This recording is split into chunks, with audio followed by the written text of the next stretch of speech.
No. Well, hello, everybody. Hi, everybody. Welcome back. Oh, Welcome back I'm going to move my camera up a little bit. There. with our second episode. I actually did not Our look. very tired episode. Speak for yourself. I actually didn't look how the first video performed. Did you? I look? think we got all of 0 views. All that? No way. No way. I think. No, I actually wonder. Oh gosh. Yeah. How are Yeah, we doing? actually, nice. All of 0 views. Hell yeah. Well, Well- if anybody were to see this one, thank you for being our one viewer. I'm a little disappointed because this is a hell of a thumbnail. That thumbnail is sick. I mean, we're not promoting anything, so Well, yeah, but still. we'll Anyway, see. so 0 views on the first one. So this is for all of you. who This watched is the last real one. first one, I guess. If people watch this, we'll say this is the real first one until we get 1 viewer, and then as soon as we get 1 viewer, then it'll be like, "Welcome back, everybody." Yeah, but that's what I said, by the way, that in Hungarian it's so much easier because there's just no competition whatsoever. In the States, I can't even imagine how many videos come out on a day-to-day basis Yeah, that are super high quality to begin with. So I'm like, it's a way longer burn, I feel like, with this one. yeah. But Yeah. hopefully, eventually, something will happen. Please watch our videos. But welcome back, everybody. Yeah, so today we are going to talk about the song that was released 2 weeks ago, 2 weeks ago Yes. tomorrow. which is called Hellfire, and that came out under Chewed Up Gummy Bears. So my first question to you, my friend, is Yes, sir. since you said that you thought about it and had no idea what to say about it. Putting me on the spot. I love it. Yes, you're good. No, I get it. Like, here's the thing. It took me a while to get to the place where I can just kind of like off the cuff say crap about anything. Yeah. Took me a while, like Mm-hmm. learning the craft of BSing. No, that's not. Learning the craft of BSing. Yeah, that's not quite true. But it is like, It's a little like true. it's a little true in a sense where it's like you have to sit down and actually write. And, Yeah. like I really often just write about random stuff just to kind of like let it inspire me in a sense. Yeah. But anyway, like, would you elaborate on your perspective of what the song is about? The song is about honestly, when I read it, it's about this scorned lover after they are broken up, which I don't think we were initially intending to write the song about whatsoever. If I remember correctly, we were like getting super deep about it as we were writing, and we're like, man, this song is going to be so good. It's going to be about these 2 characters who've like, maybe they're brothers, we don't know, but like one of them betrays the other.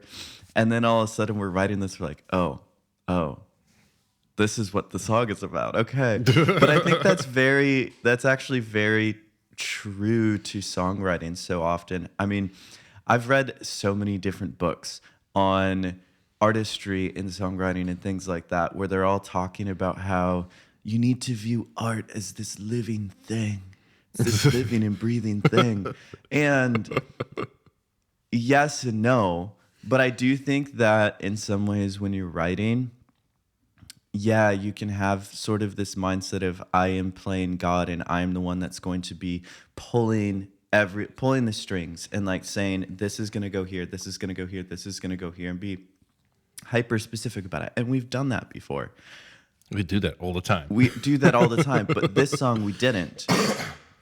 This song was a lot more free flowing. We had that initial synth and then we got the drums. And from there, it was just like pulling bits and pieces, and like you'd work on some production and I'd be working on the lyrics, and then we'd sit and we'd listen and be like, oh, let's try this, this, this, and this, and this. And I think we finished this entire song in like 2-3 hours, something like that. It was very rapid.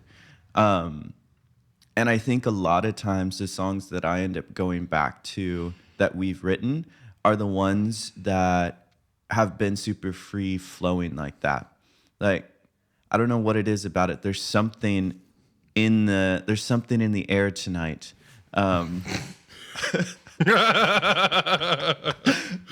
Is that a Phil Collins reference? No, that's ABBA.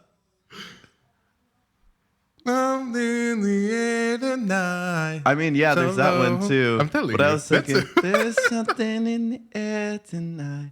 The stars are bright. Fernando. Different ideas of the same thing. Yeah. So it's about a scorned lover. A scorned lover. Yeah, who's so like trying to stab the knife in the back of the other person for doing them wrong. Yeah, no, like, yeah, that's why I had it. So I've been I made like a video for my other channel, which is not done yet. I still have to like do some little editing, but I had a very hard time. Like, I wrote an entire script for that video, and then I realized that it's way too like, I felt like I'm overcomplicating the thing. But at the same time, so the reason, because my whole thought process went through the being cheated kind of in a shape or form. Like, in the song, I feel like it's more of like about a narcissist abusing the person who's singing. So to me, it always felt a bit more like that, where it's like, oh, like someone was basically either physically, mentally, or spiritually abused by the other. And if this keeps going on, then hellfire waits you, right? So Yeah. it's more about but then my entire thought process just kind of went about and kind of like explored what areas, because it's just so easy. Like, it just feels like a cop out intellectually to just say that, oh, it's just a love thing. And it's like, I mean, yeah, sure. I mean, the song itself like very much feels like it, but at the same time, I was thinking, I'm like, for example, what about when, like, people vote for a political party and they feel cheated by the political party because they promise things, but then those promises don't, let alone not coming to fruition, but also are just like, they're making things worse over time. And there's like a whole bunch of like just gaslighting and lying and all this stuff. And then I was thinking about all of the political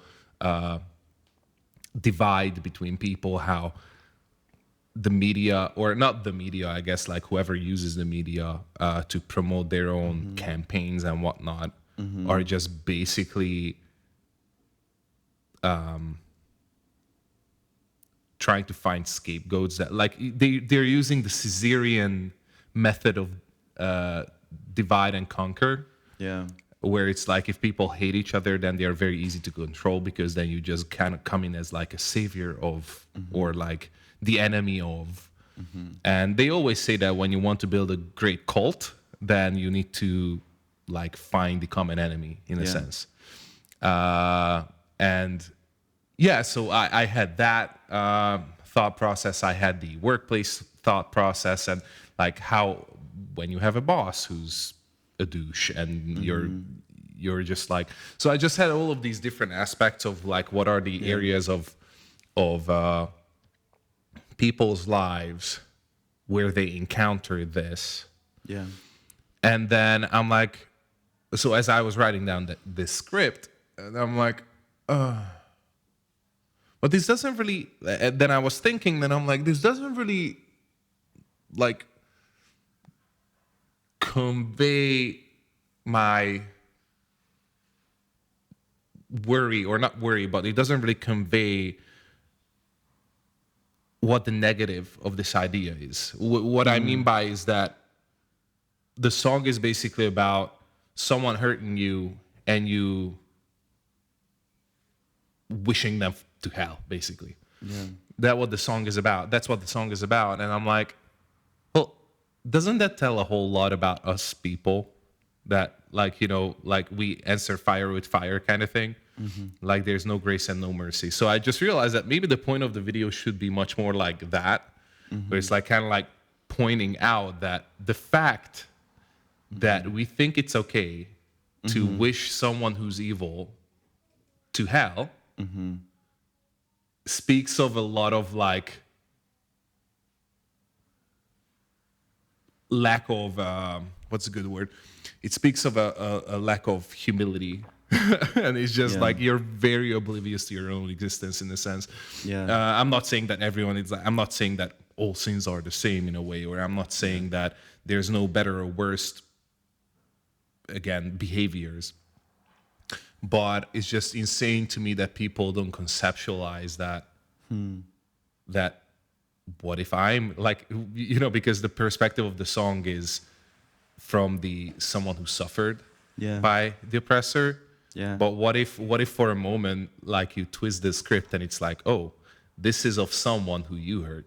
Like, this is sung by someone you heard, but you don't even know you heard them. I mean, of course, the song is much more blatant about, like, it was very obvious, but it's also abstract enough where it could have been like, how many times, for example, you watch in these like rom-coms and whatnot movies that the girls are just like pissed off because the boy who they are in love with just don't recognize them, and then the boy is just absolutely oblivious, but then this girl feels so hurt by it, and it's like, like doing the voodoo whatnot, and I'm like, like, I think you're onto something, because it does touch into a deeper aspect of humanity that oftentimes our initial instinct is not to approach something with humility, not to approach something with empathy, not to approach something with grace, but to say, you stabbed me in the back, I'm going to stab you right back. And I mean, it's maybe this is getting too heavy for this all of one viewer that we're gonna hopefully have in this video. But I'm just thinking about today's political climate, as you'd mentioned a little bit earlier, and how you have so much political unrest around the world right now. And I think it's interesting to see what things are uniting people and are bringing out that empathy and that humility and that grace and love for others, and what things are bringing out these aspects of, how could you believe that? That's wrong. I'm going to attack you because of X, Y, and Z. I'm thinking a lot about, I have some friends in Minneapolis right now, and with all this stuff going on with ICE in Minneapolis, they were talking about how as hard as it has been there, because one of my friends is working at a school, and they were talking about how there's people in the school that are afraid to bring their children to school because of these ICE agents that are in the city, and what's going to happen with all of this. And these are legal citizens in the United States who are at this school, and they said one of the most beautiful things they've seen through all of this is how, through this hardship, they have seen this beauty come out of it, and the community coming together, and in individuals stepping up and saying, okay, I'm going to show up, and I'm going to help out, and I'm going to care for these people. I'm going to bring food if they can't leave their house. I'm going to show up and be a lookout. I'm going to do all these different things.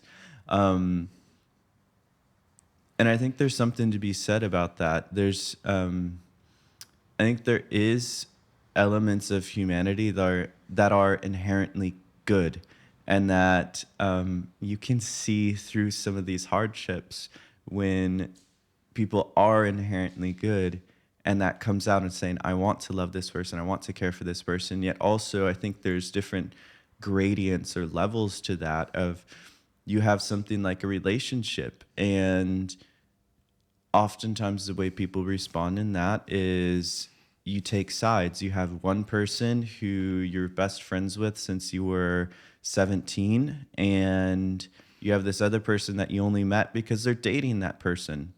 And when they break up, you're like, well, obviously that person is the devil, and so we're not going to talk to them whatsoever, and we're going to crap all over them on social media, or we're going to do whatever it is. And in solidarity, I'm going to stand with my friend. in solidarity, I'm going to be with them because they're the ones that I have walked alongside with in life for the longest. And then all of a sudden you have this division. And I think that poses a bigger question of how should humans be approaching these things? I mean, I do think there's an element of solidarity in which you need to have your friends back and you need to care for them. Is there something in between, though? Is there something in between the really harsh realities of things we're experiencing politically today, and how communities are forming together, and you see all this love and this empathy that's coming out of that, versus what you see in a relationship with it ends, or when it ends? Or is that exactly what it should be? What are your thoughts?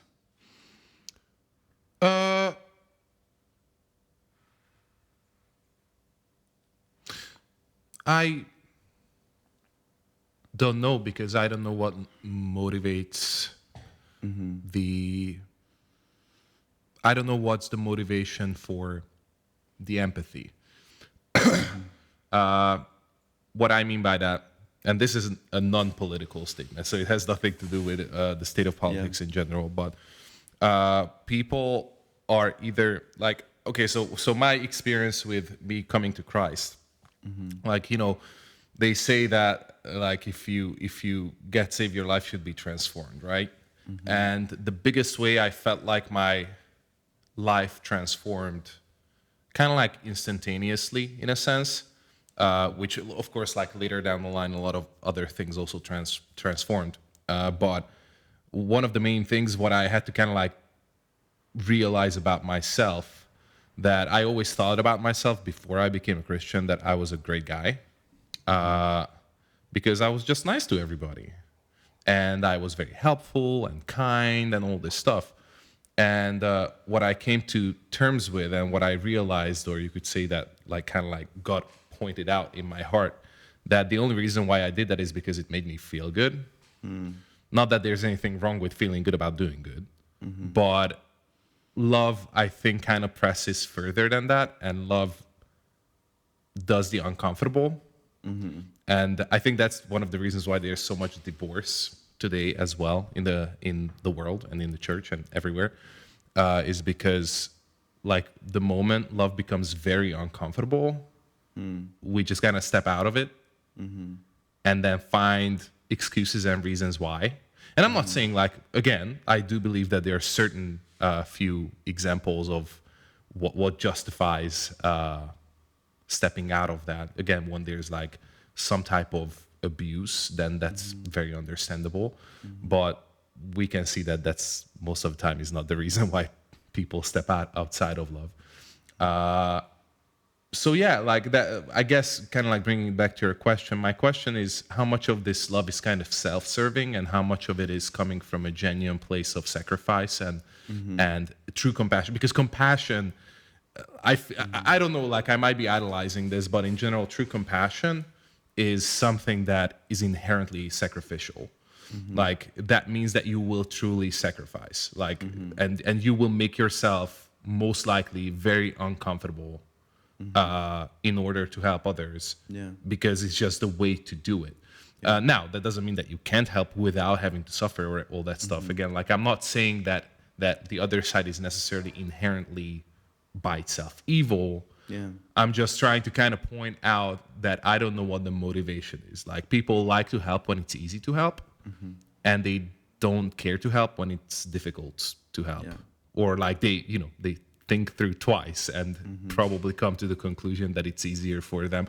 And then we come up like, oh, because it's easier for my family, or, oh, my first thing is protect my family. And I'm like, yeah, that is true. Like, again, like, there's nothing against it, but when you have nothing on the line, then is it true love? Is it true help? Like, when you don't have to make a sacrifice, like a true sacrifice, then, like, is it, and I'm not saying, like, it still can be very helpful, but I think what's very important is to kind of like examine our hearts. Not because, like, oh, then don't do it. Like, if you do it out of selfish motivation, helping, then just don't help. That's not what I'm saying. I'm just saying that very often it's not noted that, the same way how we don't have humility about our hatred, we don't really have humility about our love either, in a sense. So yeah, I don't know. I guess I went off on a tangent, but I'm just kind of like trying to respond to Do you that think that question. so this is kind of going off on a tangent, but something that I find to be one of my favorite parts of any artistic process, any artistic creation, is going into a work and not always knowing what that work is about. And in this context, I think I'm enjoying this conversation because for me, like, yes, I was thinking about this song in preparation for this episode. I was honestly trying to figure out what in the world am I going to be sharing and thinking about, and realizing as we're talking, for me, if I was listening to this, if I was watching this, I would actually find this conversation more interesting because this is getting to see a part of creativity that I don't think is often spoken about a lot, which is discovering what you've created. And so often you see these hyper polished videos, you see these hyper polished essays, you see X, Y, and Z, and it's this is what the song is about, this is what the painting's about, this is what this, and this is about. And that's good, and that's wonderful, and I think that's so helpful because a lot of people need art to be interpreted to understand the weightiness of it, to understand the gravity of what's being said in these artistic expressions. Yet also, I think that there's something to be said about discovering as artists what has been created. And I'm really enjoying this conversation because this is us discovering what did we make. Yeah. And all around about, that was a tangent to say, is the crux, is the point of our song Hellfire about what you just said. What you just said of there's oftentimes how did you say it? There's oftentimes a lack of humility around our hatred or around is that how you said it? Yeah. Yeah. And so wondering, like, is that really what the song is about? Is the song actually about this lack of humility around our hatred? Because I Yeah. think it does point to a very important aspect of the human experience. It points to a very important aspect of the emotions that we feel and then the accountability or lack of accountability that is often recognized or ownership has been taken of after the fact. And I think there isn't, obviously everybody's always going to be super excited to raise their hand when oh, look at this good thing that I did for X, Y, and Z. And then very rarely are people going to be like, look how I stabbed John Doe in the back because he slighted me. Look how this guy flipped me the bird as we were driving down the street, so I flipped him the bird back and blah, blah, blah, blah, blah. Like, we don't brag about those moments. We do brag about the moments when we're like, I just gave $20 to this person on the street because they were hungry and needed food, and I just wanted everybody to know that I'm a good person. Yeah. And very rarely do we talk about the horrible things that we do. And Yeah. I think that's justifiable.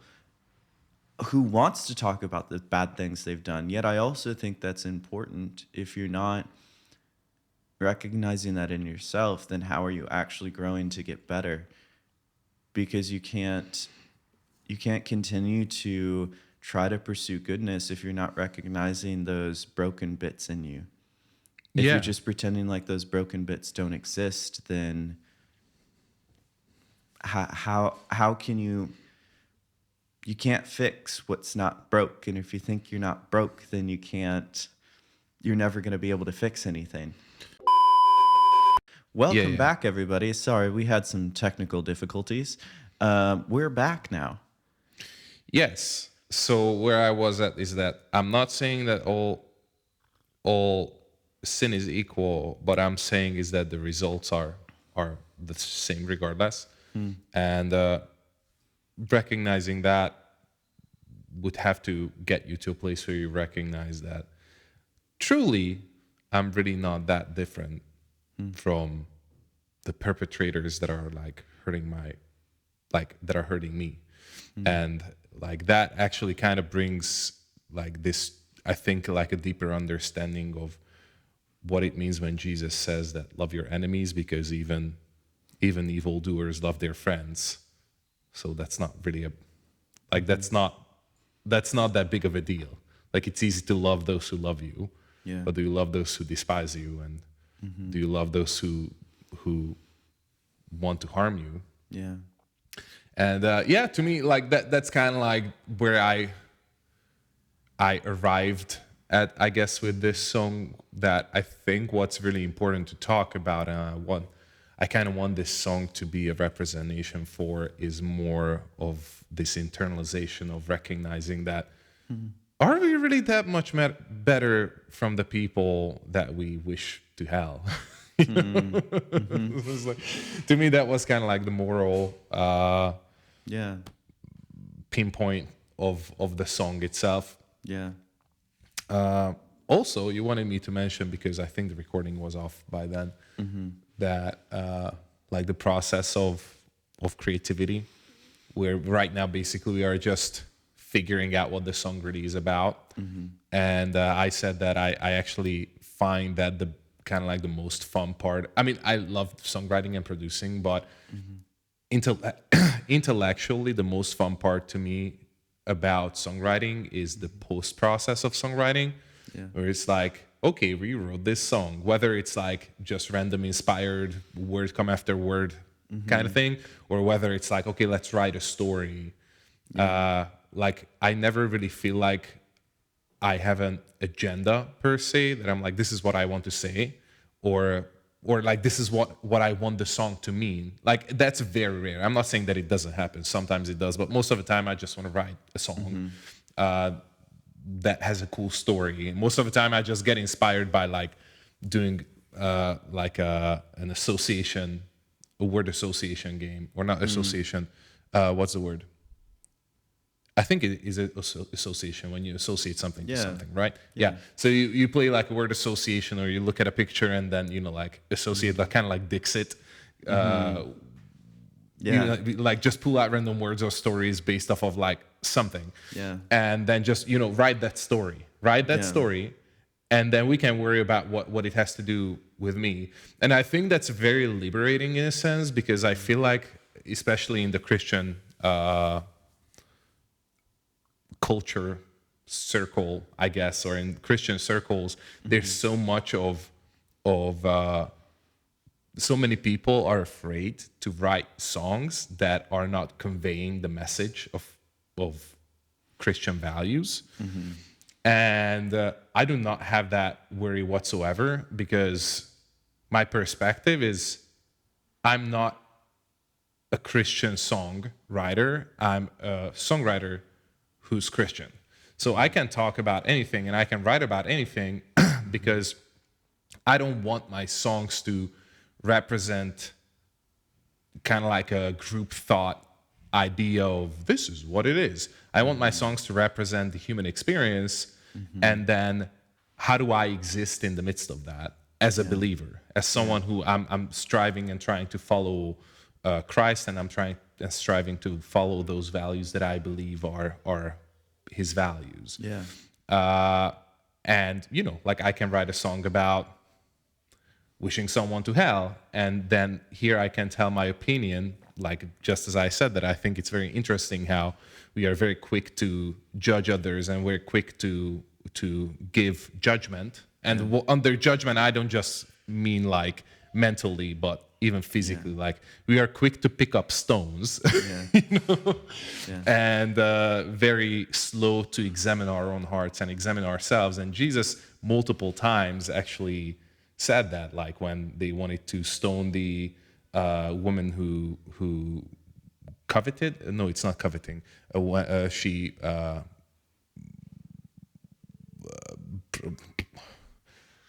how do you say when you break your like marriage? What's the word for that? When you mean commit adultery? Yeah, like the adulterous woman is like, those who are without sin should pick up the stone. Yeah. Like, if you feel like you're without sin, then feel free to stone her. Yeah. I don't like it. That's a badass move right there. And then that it's like, oh, you're very quick to find the splinter in your brother's eyes, but you don't see the,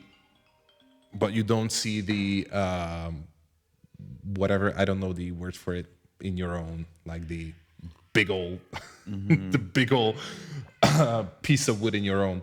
Yeah. So yeah, I feel like it's really cool that like we have this ability to create art and then be able to critique, or not critique, but like be able to internalize and actually figure out what this art is for and what do I think about it, because I actually really do not like that a bunch of artists are doing this where it's like it can mean whatever whatever it needs to mean. Like they cop out from actually interpreting their own art.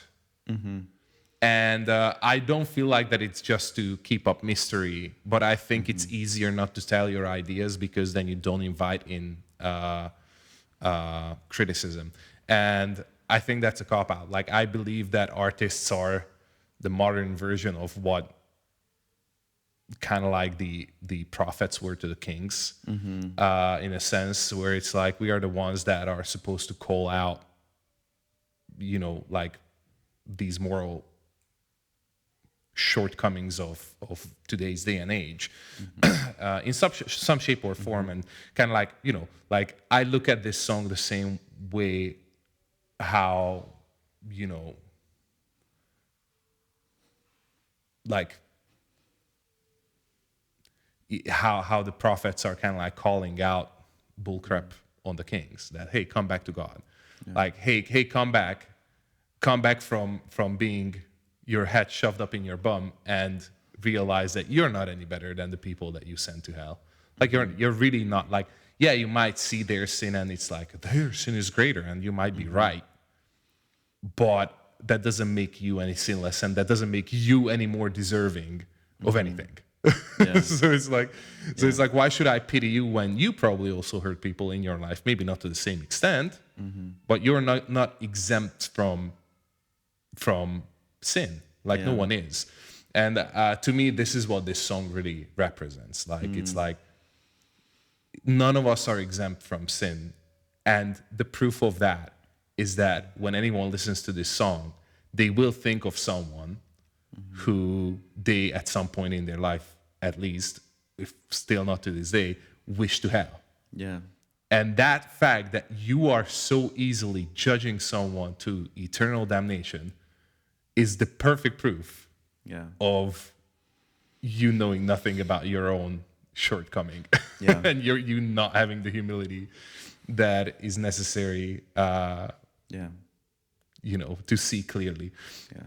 So yeah, I don't know. Like I guess that's my this was kind of like an intellectual vomiting, but but I do have a follow-up question. As artists, as songwriters, do you think that it is our job to simply pose the questions and get people to think? Or do you think our job is to try to provide a solution as well? Meaning, if we have this song where it is showing and proving, like when you listen to this song, there's somebody that comes to mind of who you would wish to hell. Is our job to just shed a light on that and to simply say, hey, everybody's thinking about this, seeing the chip on X, Y, and Z shoulders, but not seeing the block in our own eye? Or is our job to also be providing a answer and response? What are your thoughts on that? I think probably depends. I mean, this will sound terrible, but I guess it probably depends on the intellect. Like I think artists that are intellectual, they have a responsibility to interpret their own art. Now, whether they are making a podcast about it or they are just talking to their friends about it, like how they do the approach of like, hey, so this was my thought process. Like once I wrote my song or as I was writing my song, this was my thought process. What do you think? Like whether they keep the channel open. Like for example, I don't want to close the channel with me making these statements or me making the like saying, I think this is what the song is about. Like that's why I'm saying that I think. Like to me, this is what it kind of shed light on. So I just don't want to like I think as artists we shouldn't just cop out from not even having the conversation, but just be like, you do you. Just kind of like you like it can mean whatever the heck it wants to mean to you. And I'm like, that is true, but there's no conversation in that. Yeah. Like I would love to see artists opening up the conversation that it's like, hey, to me this is what it means. Tell me what it means to you, and then we can talk about it. You know, like because of course, like I do believe that, you know, Christianity is true. I do believe that what I believe in is true.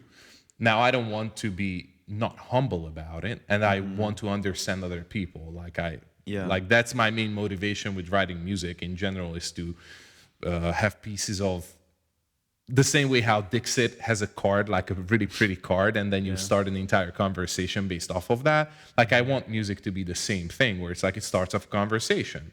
Yeah. And you know, like we might come to different ideas of what certain pieces of art means and what it means to you. Like, so I'm not saying that, oh, a song should be understood the way the artist understands it. Like, I'm not saying that, because then that's very contrived. Yeah. And I don't think that that's necessarily healthy, because then again, like you're rather building a cult rather than having people have a like critical thinking. And I would much rather have my people I would much rather have my songs have people think critically and just think in general than giving a thought, like giving a specific thought to them. Even though I do have specific thoughts, but like I don't think that that's the point of these podcasts to like me conveying that this is the message of the song. No, it's much more about exploration and conversation. Like, yeah, okay, we might think a lot alike because we both are believers, but like we just also have a conversation about like, what does this song kind of tells you? What does this song tells me? And then kind of like just unraveling the conversation and allowing it to be what it is. Just a clarification though, because I agree with everything you're saying, but that wasn't, I don't think that's what my question was. It's more, sorry. No, you're good, because I didn't cut you off because everything you're saying was good, and I wanted to make sure that it was said, because I need to hear it. I think other people need to hear it. I think it is also a cop-out. Like, yes, I want people to interpret art exactly that. I want people to interpret the music that I make. I want people to interpret the music you make. I want people to interpret all these different things, and not to have some idea of what it should or should not be right away. That being said, after that, I think that there should be some clarification by the artist of, this is what it means. This is the weight behind it. So I agree with all that. I didn't want to cut it off. But my question was rather, when artists are creating work that poses questions, example A is our song, and the question that it is posing of maybe it's not even a question, maybe it's more of a statement of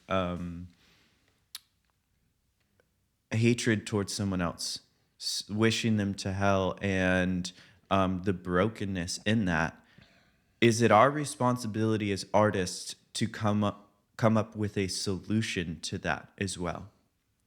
Meaning, once something has been pointed out, once a question has been asked, do we need to bring the opposite to that of, okay, if we have recognized this aspect of humanity, if we've recognized this aspect of society, of we all have somebody in mind that we would damn to hell if we could, then should we also be talking about a solution? And we've talked a little bit about it and what we can see in scripture with what Jesus said to everyone when they were trying to stone the adulterous woman.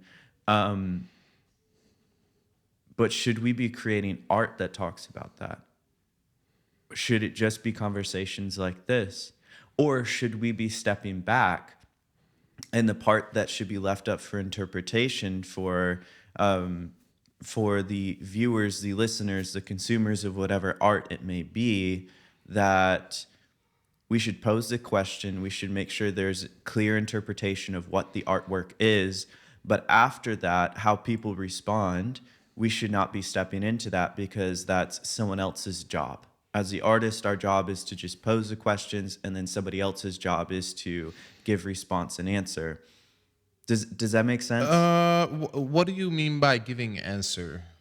Meaning, like we have said in this conversation, we've talked about what we can see Jesus saying in Scripture. That is a response of the opposite of what we should be doing to damning somebody to hell or wishing misfortune on somebody. But is that something that we should always be doing in art especially when we are bringing negative things up about society, about culture, about humanity, about fill in the blank? Should we always be bringing, okay, but you should be looking at it this way? Or is our job just to pose the question? Give me 1 second because I quickly have to look up something. Answering that, I think in general, the prophet's job. I mean, again, like this is not like so singular in a sense. So art is a lot of things. Art is also just fun and dancing. But when, so, 1 second, I have to look this up because I'm gonna forget it. This is our commercial break. This is good. 2 minutes later. So when Nathan was, telling David the story that, so there is this man, and then David gets pissed off of like, I will kill that man. This is unjust. And it's like, that is you. It's like, like that's, so I think it depends, like what state, like, so if we look at that, like David, like having sex with someone else's wife and then killing the man so he covers up his own sin in a sense, right? And then he's just happily and like is fine, like he's not thinking anything of it because again, lack of humility. And then Nathan comes along and it's like, so there is this man, just like, so I feel like the song is the moment when Nathan tells the story, right? And then, like the time between Nathan telling the story and then saying that this man is you, David. Like, I think as artists, it is also our job to say that, hey, this is you, David. Like, but do I give space for David to get pissed, to recognize? Because, like it needs to be self-reflective. So I guess like in this conversation, it just kind of happened under the same hat. But like, like particularly the journey of it all is like, there is a song. So that's the story.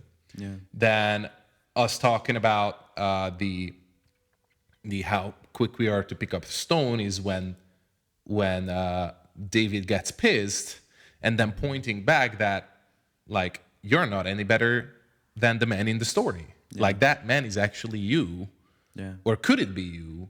So I think it's just kind of like the same progression. That's where I say that like art is supposed to be the in my opinion at least, not necessarily every one of us, because again I think it's also a gift that someone has the intellect to actually dive deep into their own stuff, because there are people that are just like for fun making stuff, and then other people are like amazed by it. So again, I think it has to depend. So for example, like it's kind of like a similar thing to me when a child does something so extremely profound, and it's like they don't know what they're doing, but what they did was very profound. But the interpretation is up to the ones that understand, right? Yeah. And I feel like that, as artists, and I like to believe that I'm not very super smart, but I'm an intellectual in a sense where I really think deeply and try to think critically in general. Yeah. Like it is because I'm that way. Like if I would be more like a childlike creator, I'm just making stuff and just, moving on kind of thing. Like that's also cool. Yeah. But then there is need for someone to interpret. If someone is speaking on tongues, there should be interpretation. So it's like, it's kind of like that same thing. Like I feel like if art is an expression of glorifying God, then it needs to point to him in like at some point. It might not be the artist who points to God, but like someone should. And because we are teeny tiny artists and our podcast doesn't even have one view, the last one, it's like, then I'm like, we are going to be the ones that are doing that job. And then, hopefully, because right now so much of art is just kind of like put out and there's no interpretation whatsoever. Yeah. And I feel like that's a waste of what art is. Like art is, to me, supposed to be communication in some shape or form with the divine, in a sense. Like that sounds so new age crap, but like, you know what I mean? It's like, it is like we are stepping into something that is beyond just what's physical, that is beyond what just can be touched, and it is so much deeper and so much more. And if we do not interpret it, like a painting can be pretty, yes, but that's the thing, like that's never going to be revered. I don't remember what's that like super successful American painter who just like did the landscape paintings. I don't know what his name is. But he became extremely, like a Christian painter, he became extremely successful because his paintings were pretty. None of them had any meaning. They were just pretty pictures. Yeah. That's it. Like, it's a nice picture. And beauty itself is cool, but how much more art is revered that actually challenges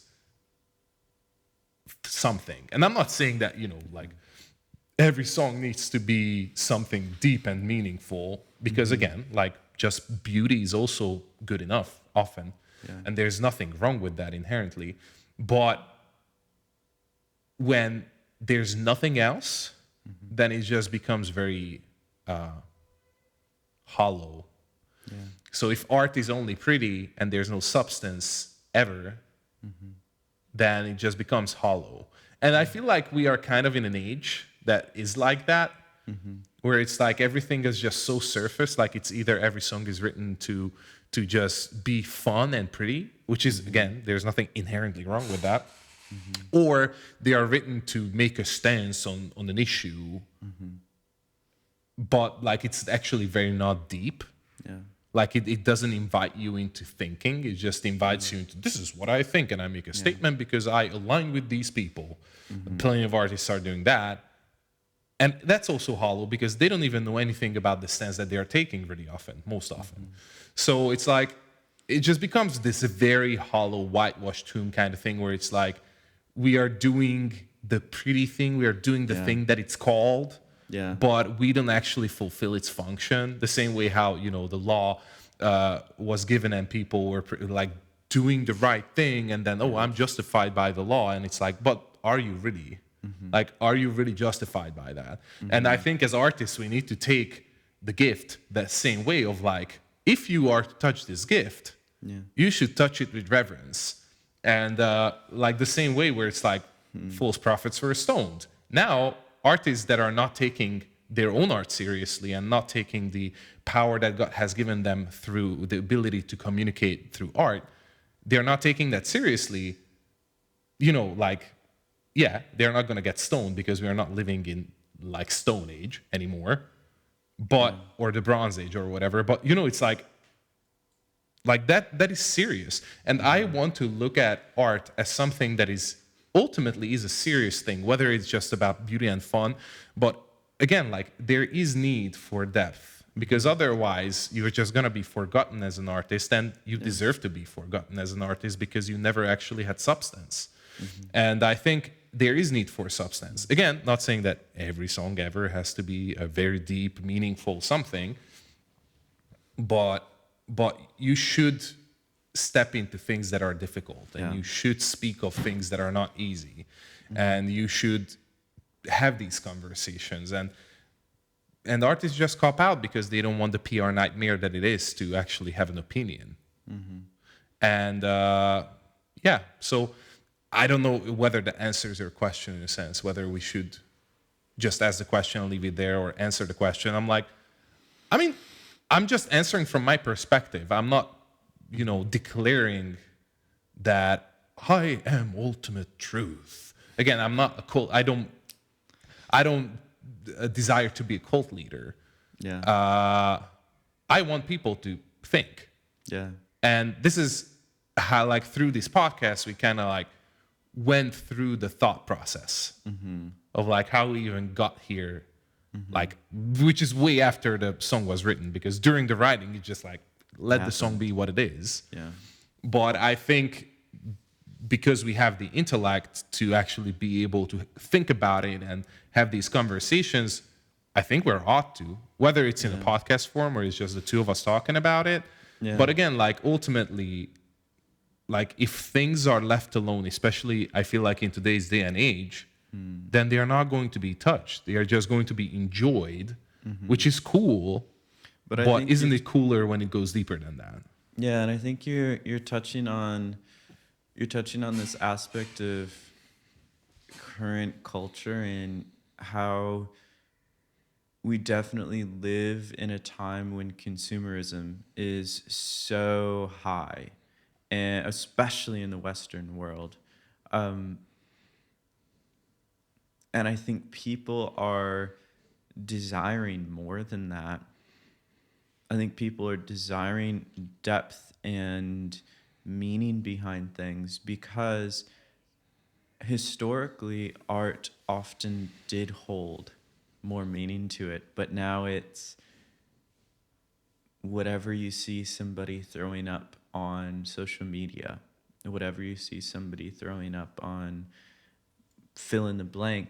And if you don't take the time to actually digest what you've consumed, because with social media you've begun to have this habit, this routine of you spend 15 seconds with this one thing that you just saw, and then you swipe into the next thing, and your brain really doesn't have the time to fully process and understand what you just consumed. Like, yes, you can see what it is on surface level, but if you simply just see everything at surface level, then you aren't growing, then you aren't learning, then you aren't actually becoming a better person for what you just consumed, for what you just put into yourself. And I think that as artists, it is our job to be maybe not always providing the answer to the question that we're posing, but to be posing the questions and getting people to start thinking beyond what they're just consuming. Because if you were to listen to Hellfire and that's all you hear, you don't have this conversation that we're having right now, you don't hear this conversation we're having right now, then what would happen is you just hear this song and you're like, okay, that was a song that was about a failed relationship and someone's pissed off. Or that was a song with a very interesting production in the chorus section, or that was a song about blah, blah, blah, blah, blah, blah, whatever you want it to be. It devalues the work that is being made if you don't bring meaning behind it. And I think it also does a disservice to everybody if you are simply consuming and you don't take time to digest what you've just consumed. And I think as a society and a culture, similarly to what artists need to be doing of providing context for the art that they're making so that individuals have something to chew on, individuals need to step up to the plate and be willing to chew on what the artists have just presented.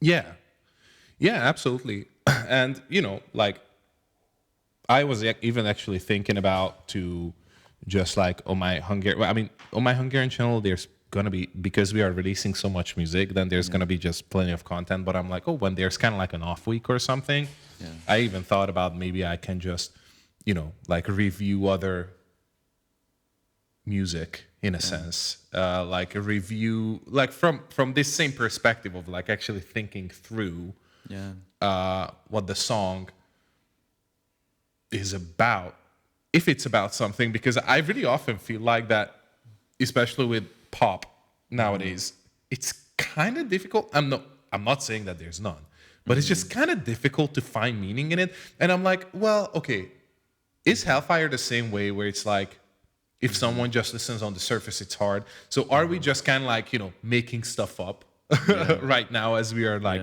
because we are not song dissecting. We're just kind of like talking about, allowing our minds to kind of like transform the song into something that's more. I think this song is able to do that because it's a very, like, hatred is a very strong emotion, and talking about hatred is very deep. But like really often nowadays, I feel like there are so many songs that are not really saying anything.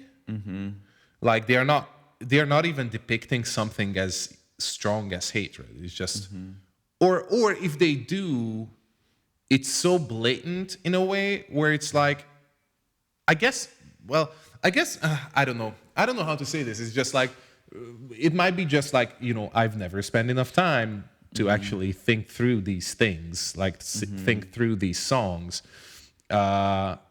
because so maybe that's actually something eventually we can also do, of like dissecting different songs and like look at songs that don't seem that deep, or doesn't seem that deep, and then just kind of like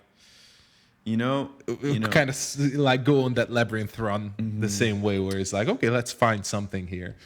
Who I would really love to, whose music I'd really love to use as a case study for this, because I've actually been already thinking about this a lot recently, is Charlie XCX. Because the more that I dig into her music and the more I dig into her art, the more I'm discovering the layers of depth behind it. And how you have like her album Brat, that was the biggest album in the world when it came out. And you can listen to it and you can hear it and you can be like, wow, this is great music to work out to. This is great music to dance to. This is great music to party to. But then you hear her talk in interviews. And in those interviews, she's talking about, this song is about my friend that passed away. Or this song is about X, Y, and Z. And there's so much depth to the music that she's creating. And I think that is one of the aspects that differentiates I'm going to make a bold statement. And I'm saying I think here because I'm also totally willing to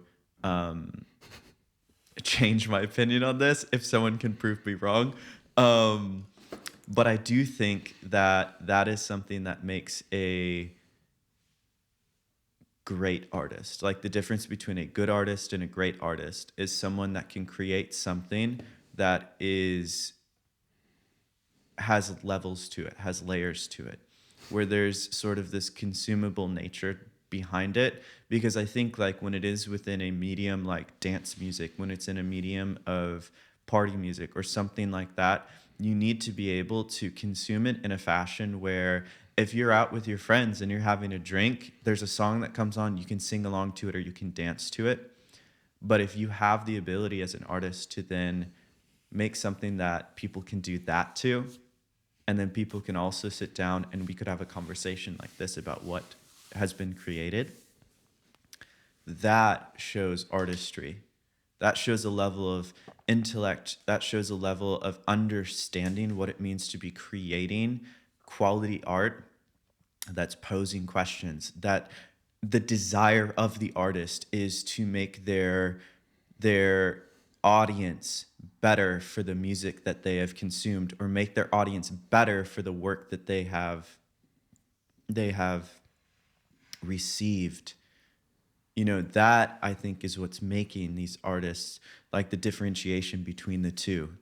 Yeah. Yeah.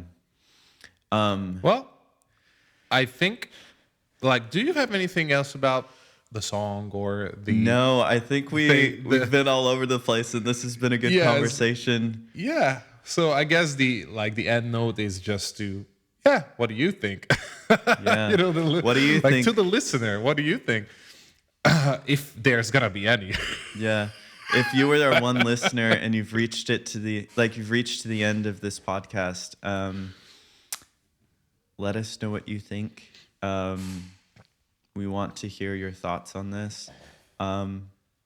I would really welcome you to push back on the things that we've been saying, because Barna and I are only going to grow. We're only going to continue to learn if we have people pushing back. We are recording. Hi. Hi. That is That is my wife. that is Barna's pre-planned, pre-scheduled, not auditioned, pre-rehearsed wife sighting for every episode. It needs to be a thing now, because it was in the last one. If Abby doesn't show up in every single episode, then we're failing as a podcast. Beyond having 0 listeners, that is an even greater failure. Inconsistency is an even greater failure. It is. But anyways, yeah. So please let us know what you think. In the background, and you're just gonna have to deal with it. See, beautiful. Oh my goodness. Yeah, please push back on this, because we are not going to grow as artists. We're not going to grow as human beings. We're not going to grow as I don't even know where I was going with that. We're not going to grow if we don't have people pushing back and sharing alternative opinions and thoughts. Yeah, please check out our music under Chewed Up Gummy Bears. Obviously, Hellfire. We have another song under Chewed Up Gummy Bears coming out next month. And then we have music coming out under Barna Verba and then Mosley. And we'd love to hear your thoughts on music. And thank you for watching, listening, however you're consuming this podcast. Have a great day. And see you next week. Next week, yeah, I think. See you next week. See you next week. Bye. Bye-bye. Belong deep down hellfire way too.